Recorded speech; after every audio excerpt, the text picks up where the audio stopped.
آپ کو مولانا یہ بات یاد ہوگی، ایک ڈاکٹر صاحب تھے، سید صاحب تھے، 26 دکانیں تھی، ایک مسجد تھی، رہائشی مکان تھا، انہوں نے مجھے لکھ کے دے دیا کہ یہ آپ کا ہے۔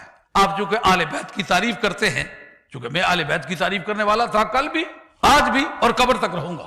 اس سے اگر کوئی سمجھے کہ میں تمہارے ڈر کی وجہ سے میں اپنے باپ کا نام لینا بند کر دوں، حلالی بیٹا ایسا نہیں کیا کرتا۔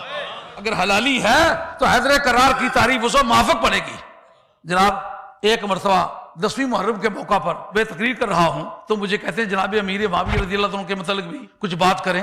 میں نے کہا ان کے لیے الگ دن مقرر کرو تو میں پھر ان کے لیے آ جاؤں گا۔ آج میں شہادت کے موضوع پر کہا نہیں، آگے ایک شاہ صاحب نے تقریر کیا تو بعض نے اس کے خلاف باتیں کی ہیں تو ہم چاہتے ہیں آپ اس کی تائید کریں۔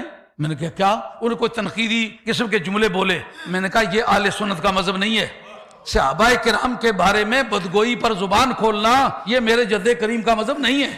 حضرت والی بغداد شہنشاہ جیلان نے اس کام کو حرام کہا ہے اور تمام علماء عقائد نے اس کی حرمت کا فتویٰ دیا ہے۔ صحابہ سے اگر کوئی غلطی بھی ہوئی ہو تو پھر بھی کروڑہ اولیاء اللہ سے وہ افضل ہے۔ تو جب کسی ولی کے بارے میں زبان کھولنے کا حق نہیں تو کسی صحابی کے بارے میں زبان، تو مجھے وہ تنہائی میں آ کے کہنے لگے شاہ صاحب آپ کو میں نے 26 دکان، کیوں مولانا یہ آپ کے علم کی بات ہے کہ نہیں؟ میں نے آپ کو 26 دکانیں دی ہیں، ایک مسجد دی ہے، ایک رہائشی مکان دیا ہے۔ اتفاق کی بات میرے نزدیک نہ اس کی کوئی اتنی اہمیت تھی، نہ ہی میں نے وہ کاغذ سنبھال کے رکھے، اس وقت میرے بریف کیس میں ہی پڑے ہوئے تھے اور لکھے ہوئے کو 12-14 برس گزر چکے تھے۔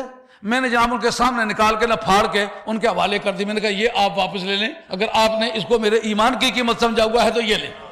ہم نے تو یار سنیت کے لیے کوئی آنچ کھائی ہے، اور یہ سلسلہ سنیت کا پوری زندگی مولانا سنیت کے نام پر دعا مانگتے وقت کیا دعا کی ہے؟ مولا کریم اہل سنت والجماعت کو بالادستی عطا فرما۔ ہمیں سنیت سکھاتے ہو؟ آنے پر بک جانے والی قوم لوگوں کو سنیت سکھاتی پھرتی ہے۔